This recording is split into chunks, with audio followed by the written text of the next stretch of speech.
دوستوں، اس دنیا میں بہت سے اللہ کے پیغمبر آئے اور ہر پیغمبر نے اپنی تعلیمات سے اپنی قوموں کو ہدایت پر لانے کی کوشش کی، لیکن ان میں جو نافرمان تھے ان پر اللہ کا سخت عذاب اترتا رہا۔ دوستوں، آج ہم آپ کو ایک ایسی ہی قوم کے بارے میں بتانے جا رہے ہیں جس قوم پر اللہ تبارک و تعالیٰ نے اپنا دردناک عذاب نازل فرمایا اور اس قوم کے تمام لوگوں کو بندر بنا دیا۔ اس قوم کے لوگ کون سا ایسا گناہ کرتے تھے جس کی وجہ سے اللہ تبارک و تعالیٰ نے ان پر دردناک عذاب نازل فرمایا، اور یہ لوگ بندر بننے کے بعد کتنی دیر زندہ رہے اور پھر ان کو کس قدر دردناک موت آئی۔ جب یہ لوگ بندر بن گئے تو یہ لوگ اپنے عزیز و کار کو دیکھ کر ان سے کیا کہتے تھے؟ ان تمام تر سوالات کے جواب قرآن و حدیث کی روشنی میں آج ہم آپ کو اس ویڈیو میں بتائیں گے، لہٰذا آپ سے گزارش ہے کہ ہماری اس ویڈیو کو اینڈ تک ضرور دیکھیے گا۔ دوستوں، انسانوں کے بندر بننے کی ابتدا حضرت داؤد علیہ السلام کے دور سے ہوئی۔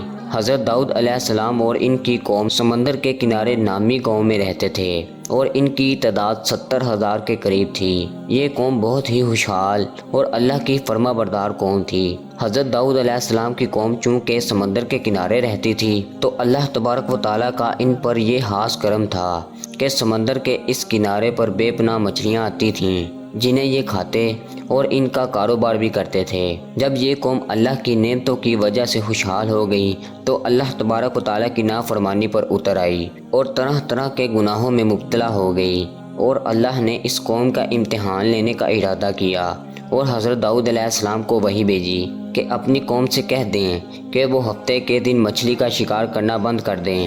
اس طرح اللہ نے حضرت داؤد علیہ السلام کی قوم پر ہفتے والے دن مچھلیوں کا شکار حرام فرما دیا، اور حضرت داؤد علیہ السلام نے اپنی قوم کو بتایا کہ اللہ تبارک و تعالیٰ نے ہفتے والے دن مچھلیوں کے شکار کو حرام قرار دیا ہے۔ تو وہ لوگ بہت ہی زیادہ پریشان ہو گئے اور ساری قوم سر پکڑ کر بیٹھ گئی، کیونکہ ہفتے کا دن ہی وہ دن تھا جس میں مچھلیاں وافر مقدار میں آتیں، اور باقی دن ایسے تھے کہ بہت کم اور نہ ہونے کے برابر مچھلیاں پکڑی جاتی تھیں۔ اس قوم کا گزر بسر چونکہ مچھلیوں کے شکار پر تھا، اس وجہ سے اللہ کا یہ حکم سن کر یہ قوم بہت پریشان ہو گئی۔ یہ نہیں جانتے تھے کہ اللہ تبارک و تعالیٰ کی طرف سے یہ ایک آزمائش ہے۔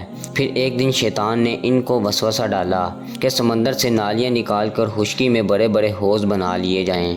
جب ہفتے والے دن مچھلیاں آئیں گی تو وہ نالیوں سے ان بڑے بڑے حوضوں میں آ جائیں گی۔ شیطان نے اس قوم کے لوگوں کو ورگلایا کہ اس طرح ہم ہفتے والے دن شکار سے بچ جائیں گے۔ بہت سے لوگوں کو یہ منصوبہ اچھا لگا تو انہوں نے ایسا کرنا شروع کر دیا اور سمندر سے چھوٹی چھوٹی نالیاں نکال کر بڑے بڑے حوضوں میں ڈال دیں، جس کے ذریعے وافر مقدار میں مچھلیاں ان کے حوضوں میں داخل ہو جاتی ہیں۔ اس قوم نے یہ نہ سوچا کہ جب مچھلیاں سمندر سے حوض میں آ کر قید ہو گئیں تو پھر وہ مچھلیوں کا شکار ہی ہو گیا۔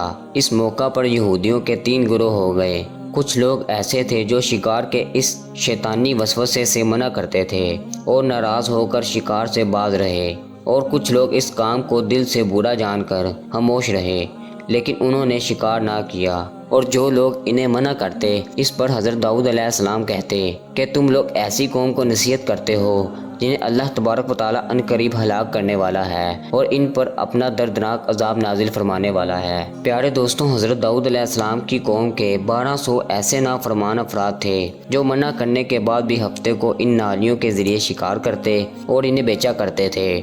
حضرت داؤد علیہ السلام نے ان 1200 نافرمانوں کو اللہ تبارک و تعالیٰ کے عذاب سے ڈرایا کہ وہ اللہ تبارک و تعالیٰ کی نافرمانی سے باز آ جائیں، لیکن وہ لوگ باز نہ آئے اور کھلے عام شکار کرنے لگے۔ چنانچہ وہ لوگ جو اس بات کو برا جانتے تھے، ان لوگوں نے اپنے اور ان نافرمان لوگوں کے درمیان ایک دیوار کھڑی کرنے کا فیصلہ کیا اور حضرت داؤد علیہ السلام سے کہہ کر ان کے درمیان ایک دیوار کھڑی کر دی۔ حضرت داؤد علیہ السلام نے اپنی قوم کے نافرمانوں کو بارہا سمجھایا، لیکن یہ لوگ اپنی نافرمانی سے باز نہ آئے اور اسی طرح اللہ تبارک و تعالیٰ کی نافرمانی کرتے رہے اور شکار کرتے رہے۔ پھر ایک دن حضرت داؤد علیہ السلام نے غضبناک ہو کر ان شکار کرنے والوں کے لیے اللہ سے بدعا فرما دی۔ اس کا اثر یہ ہوا کہ ایک دن خطا کاروں میں سے کوئی بھی اپنے گھر سے باہر نہ نکلا۔